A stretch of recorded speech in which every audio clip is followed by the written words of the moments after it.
नमस्कार. एकाक्षी MPSC मध्ये आपल्या सगळ्यांचं स्वागत आहे.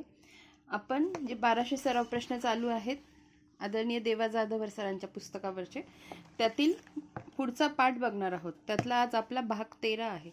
भाग 12 ऑलरेडी येऊन गेलेले आहेत आणि हे जे 1200 प्रश्न आहेत हे आपण कंप्लीट करून घेत आहोत. याच्यातले काय 301 राहिलेले आहेत, त्याच्यातले आपण 60-70 आज घेणार आहोत. ठीक आहे, तर बघा स्टार्ट करूया. आजच्या प्रश्नांची संख्या 630 ते 700 पर्यंत असणार आहे. तर आपण 700 पासून सुरुवात करून मागे मागे जाऊ. ठीक आहे, 700 पासून मग 699, 698 अशा पद्धतीने आपण स्टार्ट करूया. तर बघा पहिला प्रश्न आहे, आशियाई क्रिकेट परिषदेचे नवनियुक्त अध्यक्ष कोण आहेत? तर मोहसिन नक्वी. आशियाई क्रिकेट परिषदेचे ACC एशियन क्रिकेट काउन्सिलचे प्रेसिडेंट कोण? मोहसिन नक्वी. नंतर NIIT विद्यापीठाचे नवनियुक्त कुलगुरू कोण आहेत? तर कोण आहेत? अमिताभ कांत. खूप महत्त्वाची न्यूज आहे. त्याच्यानंतर बघा रमाकांत रथ. रमाकांत रथ डॅश डॅश. तर कोण आहेत ते? प्रसिद्ध उडिया कवी आहेत. तर बघा मी काय करत असते, छोटे छोटे शॉर्ट व्हिडिओच्या माध्यमातून काही न्यूज मी कव्हर करून घेत असते. तर मग त्याच्यातलंच मी तुम्हाला काही न्यूज दाखवणार आहे, जेणेकरून मग तुम्हाला कळेल की छोट्या छोट्या न्यूजमधून पण आपला किती अभ्यास होतो. बघा शॉर्ट व्हिडिओ आहे, तो दाखवते रमाकांत रथ यांच्याविषयी. नमस्कार. बघा आपण मार्च 2025 मधील निधन वार्ता बघत आहोत. त्यामध्ये आपण बघणार आहोत रमाकांत रथ. आता बघा त्यांची ओळख म्हणजे काय लक्षात ठेवायचं. रथ जो रथ निघतो कोणता? जगन्नाथ रथयात्रा निघते. कुठे निघते? ओडिशामध्ये निघते. जगन्नाथ रथयात्रा.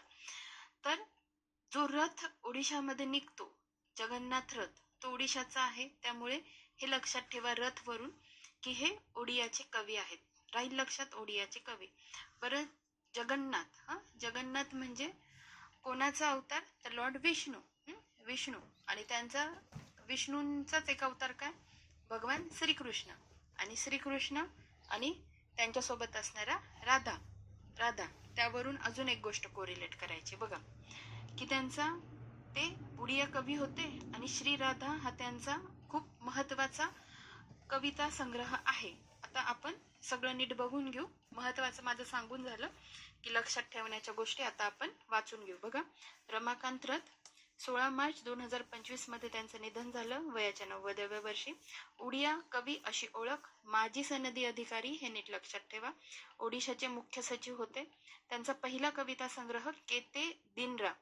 श्रीराधा या कविता संग्रहाने त्यांना लोकप्रियता दिली. श्रीराधा कविता संग्रहाला सरस्वती सन्मान मिळाला. 1977 ला साहित्य अकादमी पुरस्कार प्राप्त. 2006 पद्मभूषण प्राप्त. रमाकांत रथ साहित्य अकादमीचे अध्यक्ष आणि उपाध्यक्ष सुद्धा होते. अध्यक्ष 1998 ते 2003 आणि उपाध्यक्ष 1993 ते 1998. म्हणजे उपाध्यक्ष ते आधी होते, नंतर अध्यक्ष. त्यानंतर त्यांचे कविता संग्रह बघा. केते दिनारा, अनेक कोठारी, संदेश मृगया, सप्तम ऋतू, सचित्रा अंधारा, श्रीराधा आणि श्रेष्ठ कविता. राहील लक्षात. धन्यवाद. नमस्कार. बघा तर अशा पद्धतीने आपण रमाकांत रथ यांच्याविषयी थोडक्यात माहिती बघितली. आता आपण पुढचा प्रश्न बघूया. बघा 90वी रणजी ट्रॉफी कोणत्या संघाने जिंकली? तर विदर्भ संघाने जिंकली. नंतर नुकतेच TIE Mumbai hall of fame पुरस्काराने कोणास संबोधित करण्यात आले? तर देवेंद्र फडणवीस यांना. जागतिक क्वांटम दिन म्हणून डॅश डॅश हा दिवस साजरा करण्यात येतो? तर 14 एप्रिल. त्याच्यानंतर भारतातील पहिल्या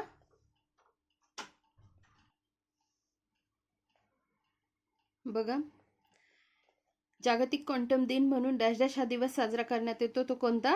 14 एप्रिल हा दिवस साजरा करण्यात येतो. नंतर भारतातील पहिल्या कृषी हॅकॅथॉनचे आयोजन कुठे करण्यात आले? तर पुण्यामध्ये. नंतर आंतरराष्ट्रीय क्रिकेटमधून निवृत्ती जाहीर केलेला हेनरी क्लासेन डॅश डॅश या देशाचा खेळाडू आहे. तो कोणता? दक्षिण आफ्रिका देशाचा खेळाडू आहे. शत्रू ड्रोन पाडण्यासाठी लेझर शस्त्र वापरणारा पहिला देश कोणता? तर इस्रायल. ठीक आहे, शत्रू ड्रोन पाडण्यासाठी लेझर शस्त्र वापरणारा पहिला देश कोणता? इस्रायल. त्याच्यानंतर बेरक्तार TB2 हे मानवरहित हवाई वाहन कोणत्या देशाने विकसित केले आहेत? तुर्कीने विकसित केलेले आहे. पुढचा बघा, उल्हास बाबत. तर बरोबर विधान ओळखायला लावलंय आणि चारही विधानं बरोबर आहेत. उल्हास म्हणजे understanding lifelong learning for all in society ही एक केंद्र पुरस्कृत योजना आहे. ही योजना अशा व्यक्तींना उद्दिष्ट करते ज्यांचे वय 15 वर्षापेक्षा अधिक आहे आणि जे शाळेतील औपचारिक शिक्षण घेऊ शकले नाहीत. उल्हास योजना उद्देश जन साक्षर भारत घडविणे. ठीक आहे. Understanding lifelong learning for all in society. Ullas नीट लक्षात ठेवा. पुढे बघा, राष्ट्रीय शिक्षण धोरण नॅशनल एज्युकेशन पॉलिसी 2020 मध्ये निश्चित केलेल्या 95% साक्षरतेचा टप्पा पार करणारे देशातील पहिले राज्य कोणते? तर मिझोरम. NEP 2020 मध्ये निश्चित केलेल्या 95% साक्षरतेचा टप्पा पार करणारे पहिलं राज्य कोणतं आहे? मिझोरम आहे. पुढे बघा, डॉक्टर मांगीलाल जाट यांची कोणत्या ठिकाणी महासंचालक म्हणून नियुक्ती करण्यात आली? भारतीय कृषी संशोधन परिषद. ठीक आहे, भारतीय कृषी संशोधन परिषद. पुढचा प्रश्न बघा, जागतिक सर्वोत्तम रुग्णालय अहवालानुसार भारतातील सर्वोत्तम रुग्णालय डॅश डॅश होय, तर एम्स दिल्ली. नंतर ऑपरेशन ब्रह्मा कशा संदर्भात आहे? तर म्यानमारमधील भूकंपग्रस्तांना मदतीसाठी. सोपं आहे हे लक्षात ठेवायला. ऑपरेशन ब्रह्मा म्यानमारमधील भूकंपग्रस्तांना मदतीसाठी. तर त्या अनुषंगाने आपण मागच्या वर्षी काही ऑपरेशन राबवण्यात आले होते, तर ते आपण ऑपरेशन बघूया स्टेप बाय स्टेप.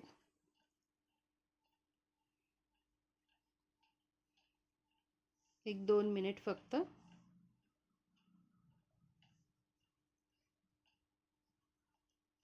बघा, आपण 4 ऑपरेशन बघणार आहोत. नमस्कार.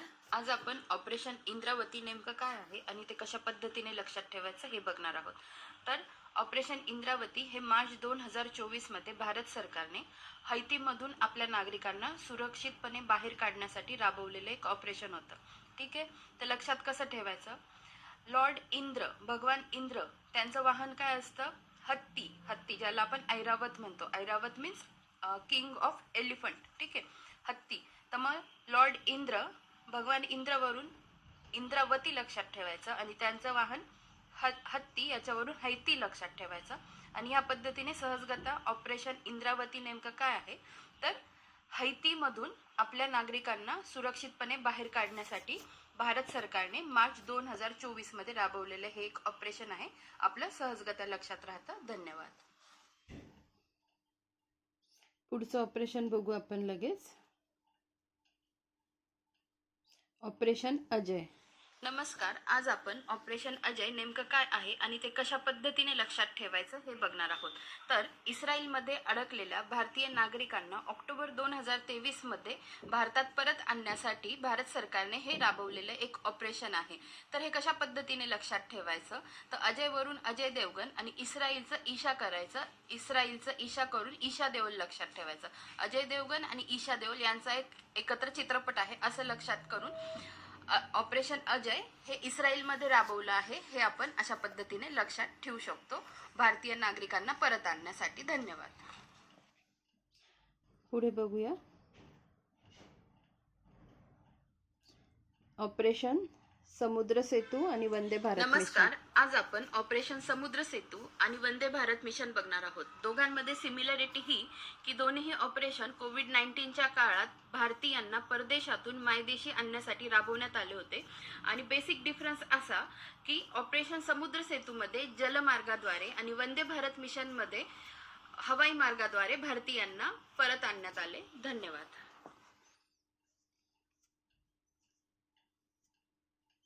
आणि एक शेवटचं ऑपरेशन, ऑपरेशन दोस्त. नमस्कार. आज आपण ऑपरेशन दोस्त नेमकं काय आहे आणि ते कशा पद्धतीने लक्षात ठेवायचं हे बघणार आहोत.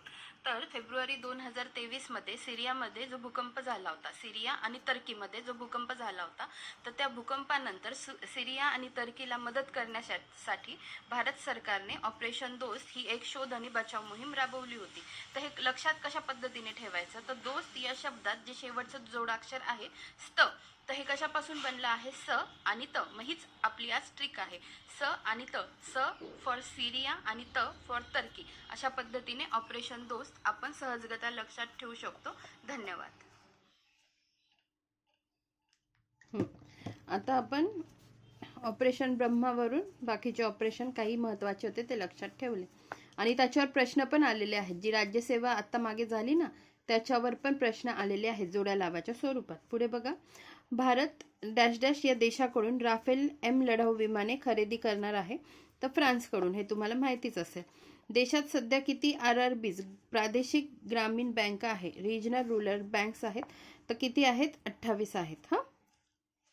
पुढे बघा, सिटी की ऑफ ऑनर हा पुरस्कार राष्ट्रपती द्रौपदी मुर्मू यांना प्रदान करण्यात आला. सदर पुरस्कार कोणत्या देशातील आहे, तर पोर्तुगाल देशातील आहे.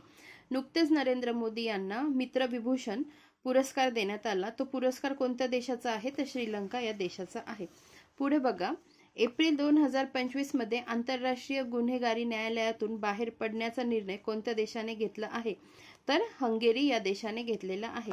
6वी बिमस्टेक शिखर परिषद 2025 खालीलपैकी कोणत्या देशात पार पडली, तर थायलंडमध्ये. बिमस्टेक परिषद 6वी कुठे, तर थायलंडमध्ये पार पडली. नीट लक्षात ठेवा. पुढे बघा, कर्नाटकमधील बेंगळुरू सिटी युनिव्हर्सिटीला डॅश डॅश यांचे नाव देण्यात आले, तर डॉक्टर मनमोहन सिंग यांचे. खालील विधाने लक्षात घ्या आणि योग्य विधान विचारलं आहे आणि दोन्ही विधाने योग्य आहेत. पहिली ATM ट्रेन पंचवटी एक्सप्रेस आहे आणि देशातील पहिले सहकार विद्यापीठ गुजरात आहे. पुढे बघा, आता चुकीचं विधान ओळखायचं आहे आणि त्याच्यातलं जे तिसरं विधान आहे ते फक्त चुकीचं आहे. आपण विधानं बघून घेऊ. पहिली दोन विधानं बरोबर आहेत. खालील विधाने लक्षात घ्या. 1 एप्रिल 2025 रोजी महाराष्ट्र सायबर गुन्हे सुरक्षा महामंडळाच्या स्थापनेला राज्य सरकारने मान्यता दिली. ठीक आहे, हे बरोबर आहे विधान. पुढचं विधान, या महामंडळाच्या संचालक मंडळाचे अध्यक्ष गृह विभागाचे अप्पर मुख्य सचिव असतील. बरोबर. आणि जे विधान आता वाचते आहे ते चुकीचं आहे. महाराष्ट्र सरकारकडून या मंडळाला 100 कोटी रुपयांचे भागभांडवल देण्यात आले आहे. हे विधान चुकीचं आहे. पुढचा प्रश्न बघा, ग्रामीण महिलांना आर्थिकदृष्ट्या सक्षम करण्यासाठी डॅश डॅश राज्याने रेशम सखी योजना सुरू केली. ग्रामीण महिलांना आर्थिकदृष्ट्या सक्षम करण्यासाठी डॅश डॅश राज्याने रेशम सखी योजना सुरू केली, तर कोणत्या राज्याने, उत्तर प्रदेश राज्याने. तर हा प्रश्न खूप महत्त्वाचा आहे, कारण मी काही छोटे छोटे योजना तुमच्या कव्हर केलेल्या आहेत ज्या स्त्रियांसाठी आहेत. फॉर एक्झाम्पल, विमा सखी योजना कोणाची आहे किंवा अजून बाकीच्या नॉदी बंधन योजना, तर त्या मी तुम्हाला दाखवते.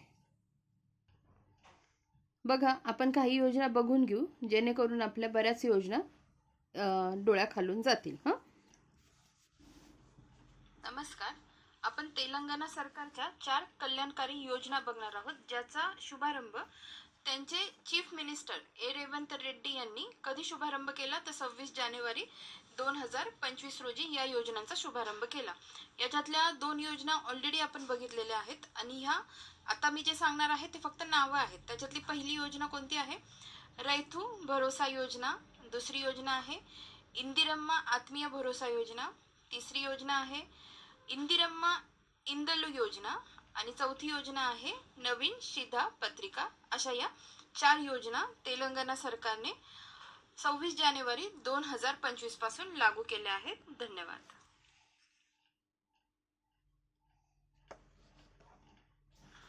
नमस्कार.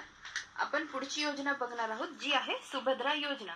तर बघा, सुभद्रा योजना ओडिशा सरकारची आहे. ओडिशा सरकारच्या महिला व बालविकास विभागाची ही योजना आहे, जी महिला केंद्रित योजना आहे. ठीक आहे, तर मग आपल्याला लक्षात कसं ठेवायचं की ओडिशा सरकारची योजना आहे. तर बघा, ओडिशातील पुरी येथे दरवर्षी मोठी रथयात्रा निघते. कोणती असते, जगन्नाथ रथयात्रा. बरोबर. त्याच्यात जे 3 रथ निघतात त्याच्यातले जे 3 देवता आहेत ते कोणते आहेत, तर एक आहे भगवान जगन्नाथ म्हणजे लॉर्ड कृष्णा, दुसरे आहे बलभद्र म्हणजेच बलराम जे त्यांचे मोठे भाऊ असतात, आणि तिसऱ्या ज्या त्यांच्या बहीण असतात माता सुभद्रा. तर मग हे 3 रथ निघतात बरोबर, हे 3 त्याच्यात देव आहेत. मग त्याच्यावरून तुम्ही कोरिलेट करून ठेवायचं की सुभद्रा योजना मग कोणत्या राज्याची असणार आहे, अर्थातच ओडिशा राज्याची. तर इतकं सोपं आहे. तर सुभद्रा योजना विचारली तर ओडिशा सरकारची आहे, त्यांच्या महिला व बाल विकास विभागाची. धन्यवाद. नमस्कार, आपण पुढची योजना बघणार आहोत BGBO स्कीम. ठीक आहे, BGBO योजना काय आहे, विकसित गाव विकसित ओडिशा योजना असंच नाव आहे त्याचं. विकसित गाव विकसित ओडिशा योजना BGBO स्कीम. तर याच्यात त्या नावातच त्या योजनेचा उद्देश लपलेला आहे. बघा उद्देश काय आहे, तर ओडिशामध्ये ग्रामीण पायाभूत सुविधांचा विकास करणे हे त्याचं उद्दिष्ट आहे, आणि 5 वर्षांसाठी 5,000 कोटींचं बजेट त्याच्यासाठी आखलेलं आहे. दुसरी गोष्ट, जे ओडिशाचे मुख्यमंत्री आहेत मोहन चरण मांझी यांनी खुर्दा जिल्ह्यातील जानकिया येथे या योजनेचा शुभारंभ केला. तर BGBO स्कीम विचारली तर कोणत्या राज्याची सांगाल, तो ओडिशा राज्याची. विकसित गाव विकसित ओडिशा असं त्या योजनेचं नाव आहे. धन्यवाद.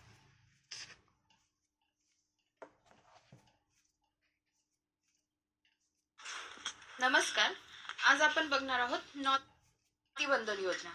उच्चारावरून तुम्हाला समजलं असेल की ही कोणत्या राज्याची असेल, तर अर्थातच पश्चिम बंगाल सरकारची ही योजना आहे. नॉदीबंधन योजना म्हणजे नदी बंधन योजना, त्याला त्यांनी नॉदीबंधन योजना असं नाव दिलेलं आहे.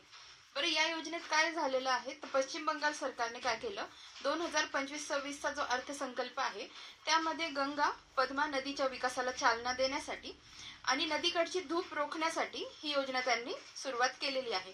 या व्यतिरिक्त पश्चिम मिदनापूरची जी पूरस्थिती आहे ती हाताळण्यासाठी जो घटाळ मास्टर प्लॅन आहे तर त्याचीही तरतूद त्यांनी अर्थसंकल्पात केलेली आहे. तर तुम्हाला लक्षात राहील नॉदीबंधन योजना कोणाची आहे, तर पश्चिम बंगाल सरकारची आहे. धन्यवाद.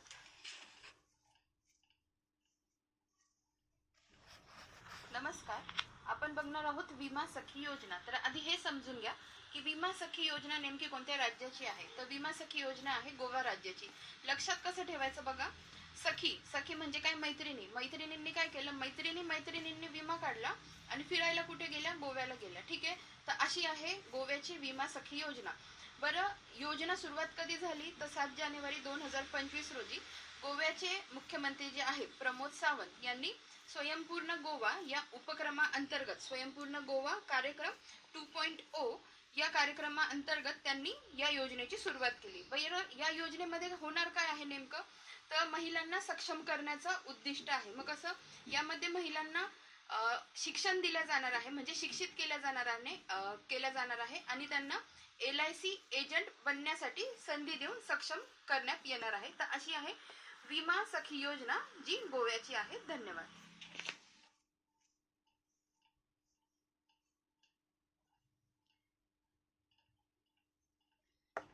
नमस्कार, आज आपण बघणार आहोत झारखंड मुख्यमंत्री मैया सन्मान योजना.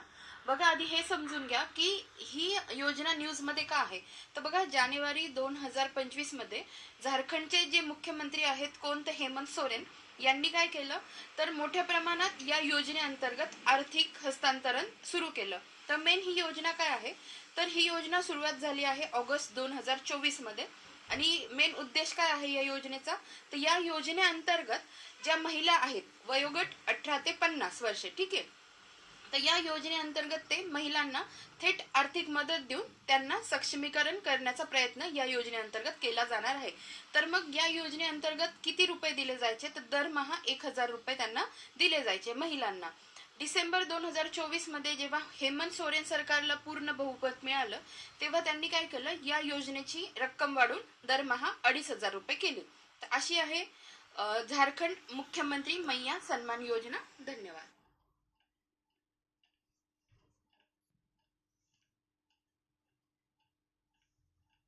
नमस्कार, आपण तेलंगणा सरकारच्या 2 योजना बघणार आहोत. पहिली योजना आहे जी आहे रायतू भरोसा योजना आणि दुसरी योजना आहे इंदिरम्मा आत्मीय भरोसा योजना. जी पहिली योजना आहे म्हणजे जी रायतू भरोसा योजना आहे, त्यामध्ये काय आहे तर जे शेतकरी आहेत, कुठले तेलंगणा मधले जे शेतकरी आहेत त्यांना प्रत्येक वर्षाला प्रति एकर 10,000 रुपये मिळत होते. आता ही रक्कम वाढवून त्यांनी किती केली आहे, 12,000 केलेली आहे. अशी घोषणा कोणी केली तर जे तेलंगणाचे चीफ मिनिस्टर आहेत रेवंत रेड्डी यांनी ही घोषणा केली. ठीक आहे. आणि जी दुसरी योजना आहे इंदिरम्मा आत्मीय भरोसा योजना, याच्यात काय होणार आहे की जे भूमिहीन शेतमजुरांचे जे कुटुंब आहेत त्यांना प्रत्येक वर्षाला किती तर 12,000 रुपये देण्यात येणार आहे प्रत्येक वर्षाला.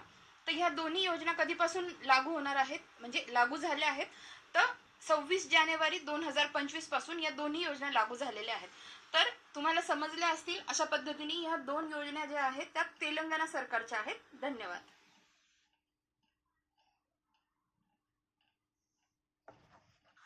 नमस्कार. आज आपण पार्थ योजना बघणार आहोत. तर पार्थ आधी त्याचा आपण फुल फॉर्म बघूया. पार्थ या योजनेचा फुल फॉर्म काय आहे तर पोलीस आर्मी रिक्रुटमेंट ट्रेनिंग हुनर हा झाला फुल फॉर्म. त्याच्यानंतर ही योजना कोणत्या सरकारची आहे तर मध्य प्रदेश सरकारची आहे. ठीक आहे, मध्य प्रदेश सरकारची. आणि ह्या योजनेचा मुख्य उद्देश काय आहे तर बघा, जे राज्यातील तरुण आहेत त्यांना भारतीय सैन्य नंतर पोलीस आणि निमलष्करी दलात प्रवेशासाठी पूर्व भरती प्रशिक्षण देणं हे त्या योजनेचा मुख्य उद्देश आहे. बरं, दुसरी गोष्ट मला सांगायची आहे, कोणाला हेच लक्षात राहत नसेल की पार्थ ही योजना मध्य प्रदेश सरकारची आहे, त्यांच्यासाठी एक छोटी ट्रिक सांगते, नीट लक्षात ठेवा. बघा कसं लक्षात ठेवायचं. पार्थचा अर्थ काय होतो अर्जुन. अर्जुनाला ज्ञान कोणी दिलं होतं श्रीकृष्ण भगवानांनी. आणि हे ज्ञान कुठे दिलं होतं कुरुक्षेत्रावर. जेव्हा युद्ध सुरू होणार होतं तेव्हा बरोबर मधोमध म्हणजे कुरुक्षेत्राच्या मधोमध, हे आपण कोरिलेट करण्यासाठी मी सांगते आहे. ठीक आहे, तुम्ही जर महाभारत बघितलं असेल, एका साईडला कौरवांचं सैन्य, एका साईडला पांडवांचं सैन्य आणि मध्ये यांचा रथ. आणि श्रीकृष्ण भगवान कोणाला अर्जुनाला ज्ञान देत आहे, त्या अर्जुनावरून पार्थला मध्यभागी ज्ञान देत आहे, मध्ये ज्ञान देत आहे. त्यावरून लक्षात ठेवणं मध्य प्रदेश सरकारची योजना आहे. ठीक आहे, तर अशा पद्धतीने ही योजना सहजगत्या आपल्या लक्षात राहते. धन्यवाद. नमस्कार. बघा आज आपण तेलंगणा सरकारच्या दोन योजना. नमस्कार, आपण बघणार आहोत शहीद माधो सिंग हातखर्चा योजना. ही योजना आहे ओडिशा गव्हर्नमेंटची. ओडिशा गव्हर्नमेंटचे जे चीफ मिनिस्टर आहेत मोहन चरण माझी यांनी 7 जानेवारी 2025 मध्ये भुवनेश्वर आदिवासी मेळावा जिथे भरला होता भुवनेश्वर येथे, तिथे या योजनेचं उद्घाटन केलं. बरं, ह्या योजनेचा मुख्य उद्देश काय आहे तर अनुसूचित जमातीचे जे विद्यार्थी आहेत त्यांचं शाळा सोडण्याचं जे प्रमाण आहे ते कमी करणं. या अंतर्गत केलं काय जाणार आहे तर 9वी आणि 11वी मध्ये वर्गात जे विद्यार्थी प्रवेश घेतील त्यांना एक आर्थिक मदत केली जाणार आहे 5,000 रुपयांची. आणि 2,50,000 रुपयांपेक्षा ज्यांचं वार्षिक उत्पन्न जास्त नाहीये अशा कुटुंबांना ही योजना लक्ष्य करते. धन्यवाद. ठीक आहे, तर अशा पद्धतीने आपण महत्त्वाचे बघून घेतलेल्या आहेत योजना. पुढे बघूया. पुलित्झर पुरस्कार डॅश डॅश डॅश या क्षेत्राशी संबंधित आहे. आता बघा, मी ज्या योजना सांगितल्या प्रत्येकाचं काहीतरी उद्दिष्ट आहे. आता विकसित गाव विकसित ओडिशा योजना किंवा नॉदी बंधन योजना किंवा रैतू भरोसा योजना, इंदिरम्मा आत्मीय भरोसा योजना, तर आपल्याला शहीद माधो सिंग हातखर्चा योजना, ह्या काय ज्या योजना आहेत आपल्याला कन्फ्युजन होऊ शकतं. म्हणून या छोट्या छोट्या शॉर्टच्या माध्यमातून ह्या योजनांविषयी आपल्याला थोडीफार माहिती असायला पाहिजे. आणि ह्या सगळ्या योजना ज्या आहेत ना ह्या 2025 मधल्या रिसेंटच्या योजना आहेत. त्यामुळे ह्या खूप जुन्या आणि योजना म्हटलं की खूप महत्त्वाच्या असतात. त्यामुळे सगळ्या योजना आपल्याला नीट माहिती पाहिजे, त्यांच्यावर नेहमी प्रश्न येतच राहतात. ठीक आहे, पुढे बघा. आता जशी ही आपण रेशम सखी योजना कोणत्या राज्याची आहे तर उत्तर प्रदेशची आहे. पुलित्झर पुरस्कार डॅश डॅश क्षेत्राशी संबंधित आहे तर पत्रकारिता क्षेत्राशी. ठीक आहे. ऑस्कर पुरस्कार 2025 चुकीची जोडी ओळखा, तर कोणती चुकीची आहे? सर्वोत्कृष्ट दिग्दर्शन कैरल कल्किन ही चुकीची जोडी आहे. मग बरोबर जोड्या बघू आपण. सर्वोत्कृष्ट चित्रपट अनुरा, सर्वोत्कृष्ट अभिनेता एड्रियन ब्रॉडी आणि सर्वोत्कृष्ट अभिनेत्री मॅडिसन मायकी मॅडिसन. ठीक आहे, पुढे बघा. वंदना कटारिया यांनी नुकतीच निवृत्ती जाहीर केली, त्या कोणत्या खेळाशी संबंधित होत्या तर हॉकीशी संबंधित होत्या. खंजर हा कितव्या क्रमांकाचा युद्ध सराव भारत किर्गिस्तान दरम्यान मार्च 2025 मध्ये पार पडला तर 12वा सराव आहे. पण त्याहीपेक्षा हे लक्षात ठेवा की खंजर हा युद्ध सराव कोणत्या दोन देशांमध्ये होतो तर भारत आणि किर्गिस्तान. आता बघा खंजर, खंजर माहिती आहे ना, खंजीर खुपसणं पाठीत, हा. तर मग त्याच्यावरून कसं लक्षात ठेवणार, खंजीर आहे पण त्या खंजीरला लागलाय गंज, गंज लागला, मग ते काय करतं, किरकिर करतं, ते नीट चालत नाही. मग खंजीर किरकिर करतं आणि किरकिरवरून किर्गिस्तान, भारत आणि किर्गिस्तान दरम्यान हा झालेला आहे हा सराव 12वा. ठीक आहे. पुढचं बघा, भारत 2026 मध्ये प्रोजेक्ट वर्षा अंतर्गत डॅश डॅश राज्यात पहिला समर्पित INS वर्षा हा आण्विक पाणबुडी तळ कार्यान्वित करणार आहे. तर आंध्र प्रदेश राज्यात, ठीक आहे, भारत 2026 मध्ये प्रोजेक्ट वर्षा अंतर्गत आंध्र प्रदेश राज्यात पहिला समर्पित INS वर्षा हा आण्विक पाणबुडी तळ कार्यान्वित करणार आहे. महाराष्ट्र सरकारने एप्रिल 2025 मध्ये डॅश डॅश व्यवसायाचा कृषीचा दर्जा दिला आहे. तर मत्स्य व्यवसायाला कृषीचा दर्जा दिला आहे. लाडो लक्ष्मी योजना हरियाणा सरकारने सुरू केली. बघा, आताच आपण पाहिली रेशम सखी योजना जी उत्तर प्रदेशची, आता लाडो लक्ष्मी योजना हरियाणा सरकारची, ठीक आहे, सुरू केली. या योजनेअंतर्गत महिलांना दरमहा किती 2100 रुपये रक्कम आर्थिक मदत म्हणून दिली जाते. 2100 रुपये. त्यानंतर देशातील 58वा व्याघ्र प्रकल्प म्हणून माधव राष्ट्रीय उद्यानाला घोषित करण्यात आले. सदर राष्ट्रीय उद्यान कोणत्या राज्यात आहे, तर मध्य प्रदेश राज्यात आहे. आता हे तर लक्षात राहील, माधव राष्ट्रीय उद्यान मध्य प्रदेशमध्ये, पण कितवा व्याघ्र प्रकल्प आहे, तर 58वा व्याघ्र प्रकल्प आहे, हे नीट लक्षात ठेवा. पुढे बघा, हुरून ग्लोबल रिच लिस्ट 2025 नुसार भारतातील सर्वात श्रीमंत महिला कोणत्या ठरल्या, कोण ठरल्या, तर रोशनी नादर. पुढे बघा, जागतिक आनंदी अहवाल 2025 नुसार डॅश डॅश हा देश सलग 8व्यांदा आनंदी देश ठरला. तर कोणता देश, फिनलँड हा देश आनंदी ठरला. नंतर कोणत्या राज्याने स्वतःचे रुबाई हे रुपया चिन्ह स्वीकार केला आहे, तर तमिळनाडू राज्याने. ठीक आहे. मार्च 2025 मध्ये सुरू करण्यात आलेले बँकनेट काय आहे, तर काय आहे, बँकांच्या मालमत्तेची यादी आणि ई लिलाव पोर्टल. बँकांच्या मालमत्तेची यादी आणि ई लिलाव पोर्टल आहे. पुढे बघा, डॅश डॅश हे राज्य कायमस्वरूपी लोक अदालत सेवा ऑनलाईन सुरू करणारे देशातील पहिले राज्य ठरले. तर कोणते राज्य, केरळ राज्य. विधान सभेचे कामकाज सांकेतिक भाषेत प्रसारित करणारे भारतातील पहिले राज्य कोणते, तर पंजाब राज्य. विधेयक प्रलंबित ठेवण्यावरून डॅश डॅश या राज्यात राज्य आणि राज्यपाल हा वाद होतात, तामिळनाडू या राज्यात. पुढे बघा, देशातील 107वे राष्ट्रीय उद्यान म्हणून सिमलीपाल राष्ट्रीय उद्यानास घोषित करण्यात आले. सदर उद्यान कोणत्या राज्यात आहे, ओडिशामध्ये. आता आपण काय बघितलं, आपण व्याघ्र प्रकल्प बघितला. ठीक आहे, पुन्हा दाखवते. 58वा व्याघ्र प्रकल्प माधव राष्ट्रीय उद्यानाला घोषित करण्यात आलं. कुठे, मध्य प्रदेशमध्ये आहे ते. आणि आता आपण काय बघतोय, 107वा राष्ट्रीय उद्यान सिमलीपाल राष्ट्रीय उद्यानास घोषित करण्यात आले, जे कुठे आहे, मग ओडिशामध्ये आहे. पुढे बघा, नुकत्याच प्रसिद्ध करण्यात आलेल्या मानव विकास निर्देशांकात भारताचा जगात कितवा क्रमांक आहे, तर 130वा. आशियातील सर्वात जुन्या बॉम्बे स्टॉक एक्सचेंजला 2025 मध्ये किती वर्ष पूर्ण झाली, तर 150 वर्ष पूर्ण झाली. पुढे बघा, डॅश डॅश हा देश न्यू डेव्हलपमेंट बँकेचा 11वा सदस्य देश ठरला. तर कोणता, इंडोनेशिया. पुढे बघा, केंद्र सरकारने जाहीर केलेल्या आकडेवारीनुसार डॅश डॅश हा देश भारताचा सर्वात मोठा व्यापारी भागीदार देश ठरला, तर अमेरिका. वक्फ दुरुस्ती विधेयकास, दुरुस्ती कायद्यास राष्ट्रपतींनी कधी मंजुरी दिली, तर 5 एप्रिल 2024 मध्ये. पुढे, भूषण गवई भारताचे 52वे सरन्यायाधीश ठरले. त्यांचा जन्म महाराष्ट्रातील कोणत्या जिल्ह्यात झाला, तर अमरावतीमध्ये झाला. अनुसूचित जातींच्या वर्गीकरणाची अंमलबजावणी करणारे देशातील पहिले राज्य तेलंगणा होय. स्पेस अँड बियॉन्ड हे पुस्तक कोणाचे आहे, डॉक्टर के कस्तुरीरंगन. खालील विधाने लक्षात घ्या, अ, ब, क तीनही विधानं बरोबर आहेत. 21 जून हा जागतिक योग दिन म्हणून साजरा करण्यात येतो, बरोबर. 2025 योग दिन थीम एक पृथ्वी एक आरोग्यासाठी योग, एक पृथ्वी एक आरोग्यासाठी योग. आणि 2015 मध्ये भारताच्या पुढाकाराने हा योग दिन साजरा करण्यात आला. आता याच्यात मला तुम्हाला एक सांगायचं आहे की योग दिनाच्या दिवशी वर्ल्ड म्युझिक डे पण सेलिब्रेट केला जातो. तर आपण ते कसं लक्षात ठेवायचं ते बघून घेऊ. तर बघू आपण तो दिवस लक्षात कसं ठेवायचं. म्युझिक डे हा कधी सेलिब्रेट होतो हे बघ.